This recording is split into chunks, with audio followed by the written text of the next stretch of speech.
It is such a pleasure to see you both again. LaVar, we talked a little bit on Roots, the new version of Roots, and Jonathan, you and I have sat at the Four Seasons many times and just complained about the world. Yeah. First of all, congratulations on Picard. What an incredible series this is, and I know, Jonathan, that you step behind the camera a lot. Is that now a comfortable place for you? I'm much more comfortable there. I was thrilled to be back as an actor on season of Picard, but I prefer the other. And LaVar, how about you? Directing is second nature now? It is. I'm, fortunate to have been able to follow, Jonathan's lead and step across the line onto the other side of the camera.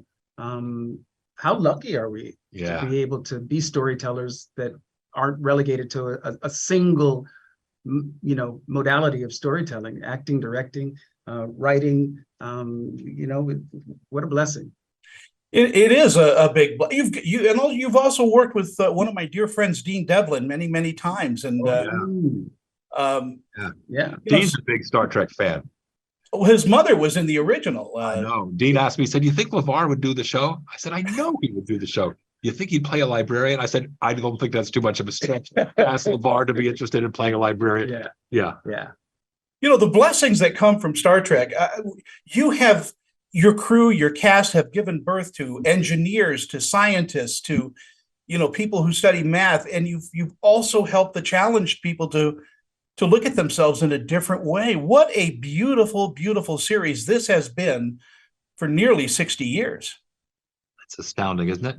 The contributions that Trek has made to modern culture are numerous.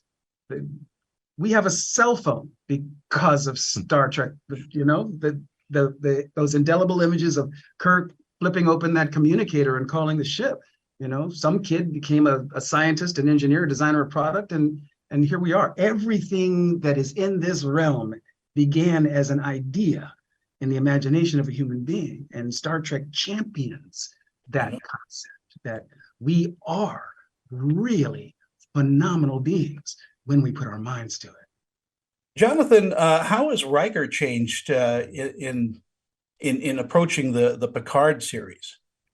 Well, Riker has changed as Frakes has changed in that he's older, not necessarily wiser, but the character, Michael Chabon, who was with us in the beginning, wrote some great story for Marina and myself, for Troy and Riker in the first season, with a backstory that we had lost our son, or we'd gone to a planet to try to save his life, and we have a wonderful daughter, and Picard comes to visit us. So there was that setup which informed going forward, and then Picard starts with Riker being called by his old friend, no longer in Starfleet, who's at the chateau, and we go on an adventure together, and we go as brothers. We go as Butch and Sundance. So that what Terry had explained to Patrick and me, and what Chabon had explained to Marina and me, helped me fill in. So we had what we used to call packing in acting school, where you pack that into your character to inform your behavior and your decisions. And the same question: how has Geordi changed?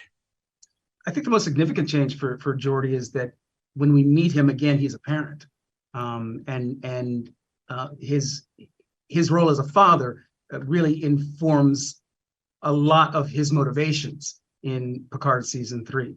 And that was a really important note that Terry and I had in our initial discussions, how important it was for me to rehabilitate Geordi's image as a man. The idea that the engineer was uncomfortable around women never landed for me. I always thought it was, really hackneyed. And the opportunity to right that wrong was huge motivation for me to come back. It is an absolute pleasure and an honor to catch up with both of you. And like a fine wine, Star Trek is just going so well. Tony, thank you. Appreciate you. Yeah. Thank you. And I'll catch you at the Four Seasons someday.